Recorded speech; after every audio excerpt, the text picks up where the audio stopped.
But we are going to continue with our missing ring spotlight, and we're going to stick with the Phillies theme today. Richie Ashburn, one of the most beloved Phillies of all time.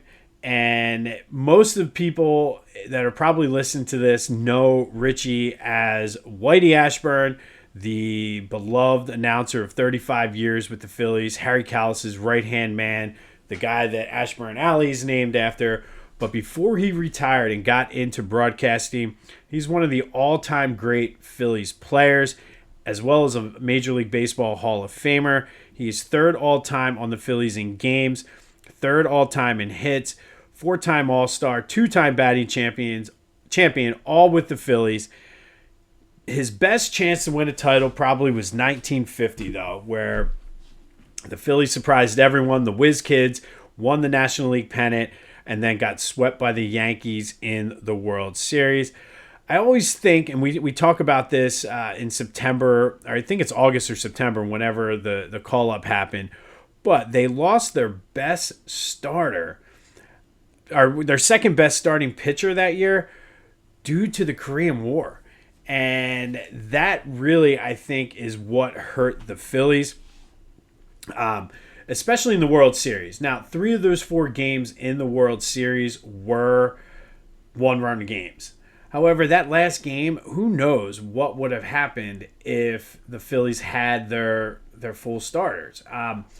It just, and Richie Ashburn played well that season. They were a young team, and the hopes were high, but losing Curt Simmons to the Korean War really hurt that team, because he was on his way to win 20 games when he got the call that he was activated from the National Reserve, and his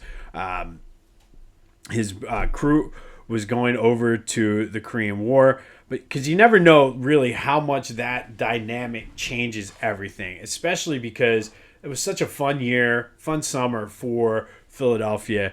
But Richie never got close to the World Series again. That 1950 team, you could say, caught lightning in a bottle, but hopes were high. But the rest of Richie Ashburn's career with the Phillies, he was battling the rise of like the Brooklyn Dodgers, the Milwaukee Braves, the New York Giants. Those were the 3 teams that won the pennant the rest of the years that Richie was in Philly. So today's missing rings is Richie Ashburn. Who knows what would have happened in 1950 if Curt Simmons did not get drafted into the Korean War. They had Robin Roberts was the ace of the staff, but a young Curt Simmons really had a breakout year and was well on his way to 20 games. And back then, wins for a pitcher were a much bigger stat than what they are now. But for Curt to be on his way to 20 games, it really was a big void that was hard to fill for the Phillies. And they really relied on Robin Roberts, especially down the stretch in the World Series.